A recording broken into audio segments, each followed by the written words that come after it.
Hi guys, welcome back to the channel. I'm so happy that you're here. This is Nisha and I'm so glad that you decided to spend some time with me.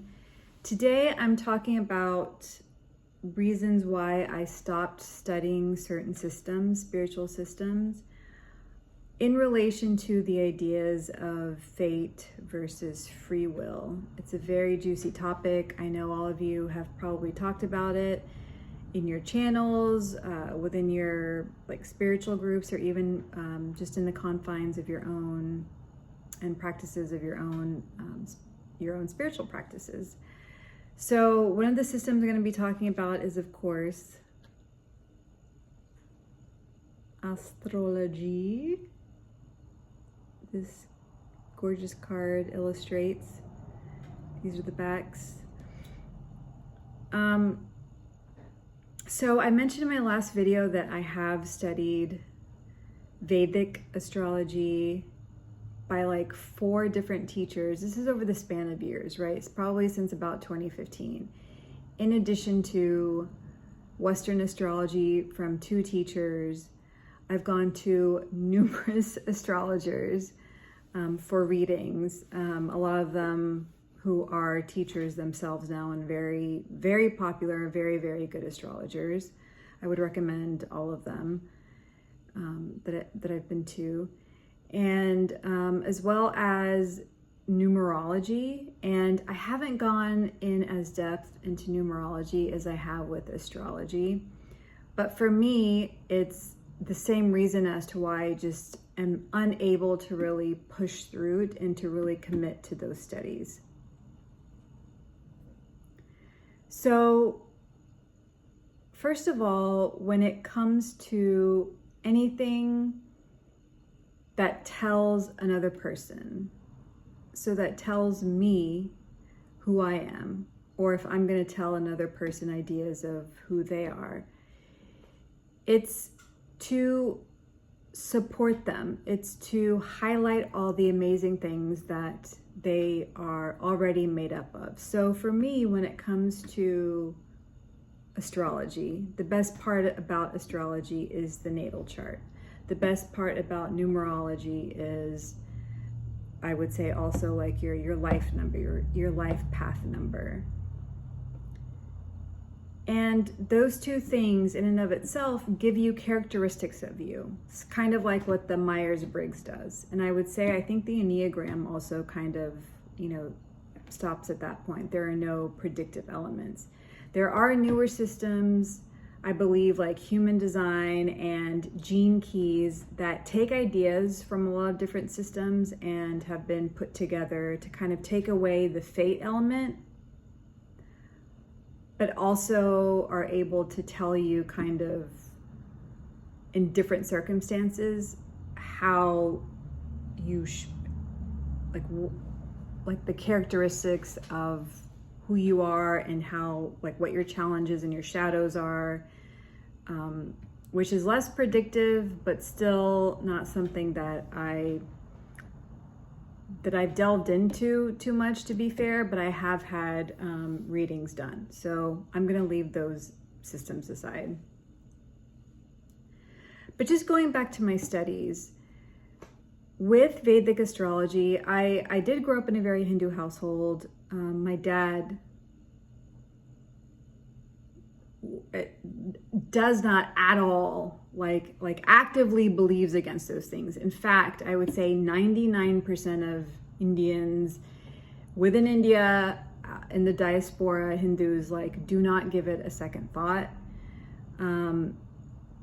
I mean, it's still very alive in our culture and our religion, just because a lot of auspicious times for weddings and for different pujas and different, just holidays are based on astrology from thousands and thousands of years ago, at least in one aspect. So it's definitely still baked into society and the tradition, and the sights and the sounds and the mantrams are also very directed to the sun, the moon, and the different planets. And so it's still so beautiful. And I can tell you that's the reason why I was attracted to studying it in the first place, is because visually it's stunning, right? You just go into the temple, or you look at the different personifications or the of the planets, and it's like so intricate, and all these symbols. I love symbology, and I love all these visual cues, and there's just so much like bhakti and devotion to these things that I really wanted to get into it and see what it was about, and also why it kind of like was a very Vedic astrology, at least, is a very polarizing topic, but also that it's gaining so much popularity outside of India with non-Indians, of course. Like I think like with yoga becoming more popular, and tantra, like the Shaivism and the chakra system, like all these things being a lot more popular, and then seeing it how it relates to your birth chart, and then maybe further on seeing how your future is going to be, or that's a system now that they know that they can go to when things aren't going well, or they want explanations. You know, we're just exposed to these systems, like people who are non-Indian going to these systems, which is making these systems a lot more popular. And also for people like me, born and raised here, but also exposed, you know, who just want to know more and like are just generally curious about it. So I started studying it, and one aspect is that no matter what reader I went to, my chart, I always believed, I was like, oh my God, my chart is just shit. Like, you know, it's always these Virgos or Leos, or, you know, mostly Leos, maybe not Virgos, but Leos who are just like, they're just so pumped up, like they belong here, and they're like, you know, manifesting everything, and, you know, they're like, yeah, of course it's true, and I'm gonna tell you why it's true for you. You know, and that was like, you know, of course if I had this person's chart, I would want to be an I would believe in astrology. Like you wouldn't have to convince me any other way. But you know, there have been a lot of really good astrologers and a lot of people who don't have good charts. And the first thing any astrologer will tell you, and probably anyone, I guess, would say, is that there's no such thing as a bad chart. And I firmly believe that that's absolutely true, hands down. But so in studying these systems, you know, that was one consideration. I was like, okay, but let me just continue like studying this stuff. So I learned about the planets and what all these things meant. And then we get to a point where, sorry, I'm just looking at the candle just to make sure it's, nothing's getting burnt down or anything. Anyways, but when I'm continuing down studying these systems, it gets to a point where it's like you start from like this vast potential of what the human spirit is and what it can be, right? And then you start seeing the interplay of the planets. And then what I visualize is that, okay, we're like this wide open space, and all of a sudden now, with all these rules in this system, that this within the confines of the system, and this is a system that is man-made. Some people say it's divine, some, you know, I'm not, these are things that have been interpreted literally through men, very smart, brilliant men who probably dedicated their lives to these things and, you know, passed it on generation to generation and noticed patterns. But it was all of a sudden taking these bricks from this wide view, and then taking these bricks and then like blocking out certain parts of the view, you know, where your potential is then diminished. And that to me is what happens when prediction comes into play, when things like strict binaries come into play. Binaries can be anything from yes, you will get this, to no, you won't get this. And it's more so of a no, it's a 90% no and a 10% yes. So that's a pretty strong binary. Or whether it's gender binary, or whether it's like, oh yeah, you're way past, like you could have gotten married before 40, but you know, after 40, it's like, no, you're not, basically. And I fully understand that it's also up to the astrologer and their intent and how they read, right? You just don't go to anyone random. Like a lot of families in India will go to a certain astrologer who's like 4th generation, and they are still very harsh. Don't get me wrong, they're very harsh. But you know, especially here, you might go to someone who will tell you, like, will use their knowledge, but like will uplift you in a certain way, right? And then, so to me, the idea of our spirit and the idea of any spiritual system should be to uplift, not artificially. People are like, well, astrology, you know, you want everything to be Pollyanna and everything is great, and that's not what spiritual systems do. And I agree. I don't think anyone has to be convinced. If you are generally walking around and you can hold down a job or you like can talk to people, you can handle yourself pretty okay, all things considered, right? Like we all go through everything, but fine, right? Then you know that life is difficult. You don't have a Pollyanna point of view. And if you do, it's probably been very hard won, right? It's probably something that you've been working on for years and years and years because you came from a background that wasn't that way or whatever it is, right? I don't think any of us have to be reminded through yet another lens, aka a spiritual system like astrology, that life is tough. I think we all know that. So that's like one part of the issue, right? Is that it's not like progressive. It feels like it's like constricting and not very expanding when all these rules come into play and when prediction comes into play. Another thing is these systems, a lot of people still go to these systems, not when things are going well, but when they're in a lot of fear. So what these systems do for me is they externalize any sense of power that you have. And I'm not only saying in terms of chaos or crisis, because I think that's fair to externalize anything that you need to get through, whatever is going on with yourself or with loved ones during scary times, which we all go through. It's not a judgment. All I'm saying is that the system in general encourages you to listen to someone else versus listening to yourself, right? And I'll get to the core of what I think of who we are. So what it does is it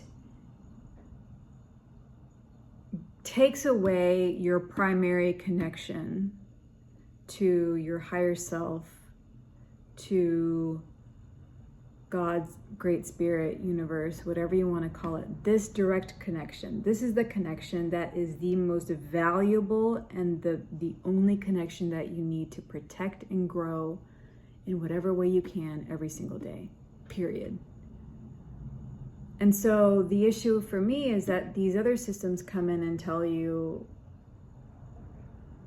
no, life is good and bad, life is balance this, balance that, life is over, not only this lifetime, but all the previous lifetimes, all the future lifetimes. You are just not spiritually aware enough or mature enough to really realize that this is a possibility, that it's just not here and now, that, that astrological systems are valid and they can predict what your life is going to be. That might be true, I don't know, but I also know that there's a certain point that, I don't know if it's in this yuga or the next yuga or maybe in thousands of years or when it's going to be, but it's going to be at a point where these systems are going to be moot. They're not even going to be necessary anymore. And I think that for people who I think that's already happening for a lot of us, where it's like, at one point humanity needed the tricycle with the training wheels, right? And those training wheels are like these systems like astrology, numerology, and all these other kind of man-made systems, spiritual systems. Some people call them spiritual systems, some people don't. But so, we needed them up to a certain point, but now humanity is getting to a point where we can just kick off those training wheels and, look and ride our bikes and have more and more of that direct connection to our higher self, to God's, to even, our spirit guides or whatever it is that are, the deities of your choice, right? Which I'm a big fan of. So when you have an intermediary, which is basically a system that was made by other people and another person telling you who you are, that power of suggestion takes away your power. That's my belief, and that might be like a really strong thing to say, but that's something that has really stopped me from progressing to learn the systems, but also I didn't want to read other people's charts with the potential of telling them these things as well. Because then I, to a certain extent, have to then believe what is in their charts. And I have to believe then in only that potential of who they can be is based on this chart and these patterns that was created by someone else thousands of years ago. It's a man-made system. So I couldn't do that for myself. I didn't want to do that for my loved ones. And I didn't want to do that for other people. I can't in good conscience do that. So that's another aspect. So I would also say that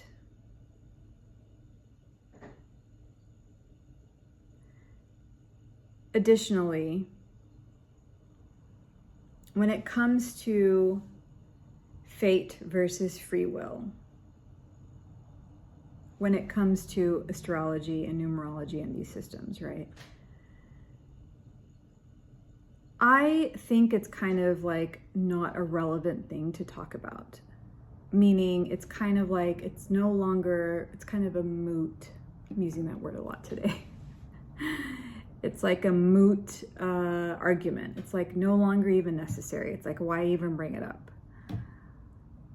Like, to me, if we're going to get into it, it's fate is habits, they're patterns that are established, right? So fate is like that whole idea, or that quote about, show me what you do today and I can tell you who you are in 5 years. That's pretty true, right? Like if I watch you for a week and I see what your habits are, and I can probably tell you with pretty good, maybe 80% accuracy, what your life's going to be like in 5 years, just based on your habits, especially the unconscious ones, right?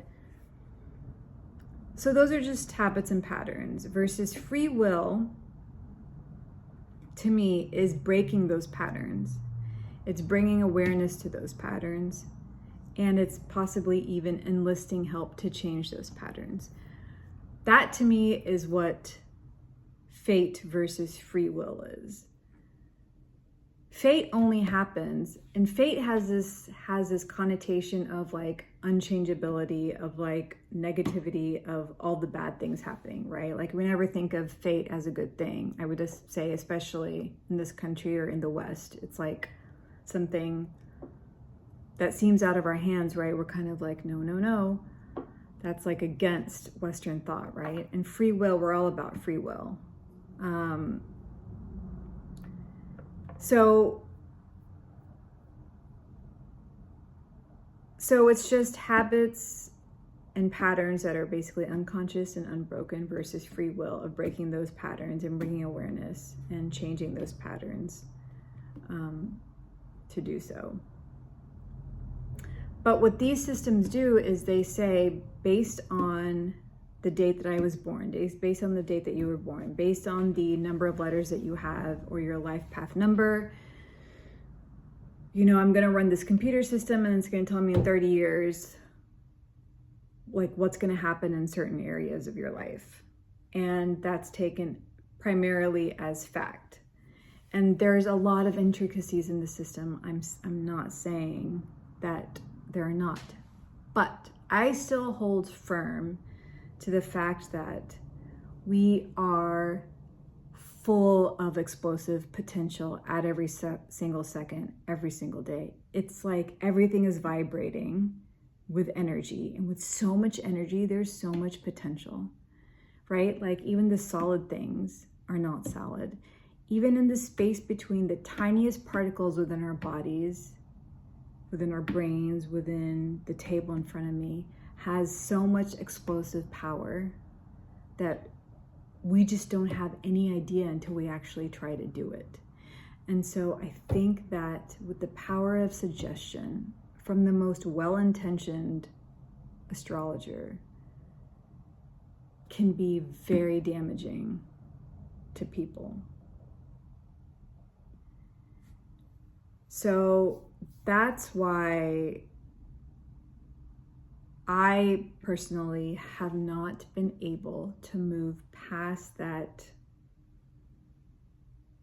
barrier, is because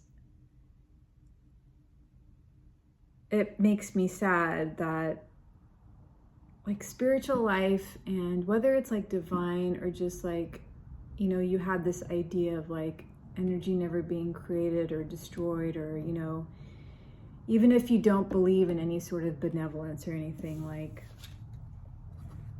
like I look at this card, the guide card, and like how powerful she is walking with a mystical being down her path. I mean, her path is her path, right? Like, I don't think that any other human should be the one to tell her what path she's walking down, how many steps she should walk down, when she should stop, if she should turn around, because of some system tells her somewhere that this is what she needs to do. She, on this mystical path with her spiritual companion and higher self, can do it. And I'm not saying to the absence of other people in our lives. Of course, I'm not saying that. I'm saying to her living from the inside out and not living from the outside in, which is what a lot of these systems, including religion, dogma, does to people, is it externalizes it, puts it in some big like shaker bottle or whatever, and then pours it back out, and then everyone is supposed to be that or do that, no matter of what your own spirit tells you, right?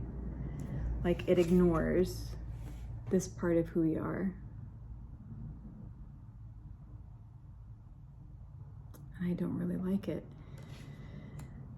Now, again, people will say, practitioners and people that I respect, and these practitioners are Vedic astrologers who are like computer scientists, engineers, lawyers, all walks of life, brilliant people from, I'm not even talking like book smart, just brilliant people in general with amazing common sense and have like worldwide travelers and are just like very grounded, study these things, believe these things, and then guide other people based on these charts. And say, things like your intuition, right? Like help you listen. I love using these cards. These visuals are so good. Even more, like they enhance these things about you even more. And I don't know that that's true. And I'm saying that, that I've stopped studying these things because I don't think that it's true. Granted, astrologers might be like, yeah, well, that's because of this planet and this, and that could be a reason. And it could be a valid reason. I don't know.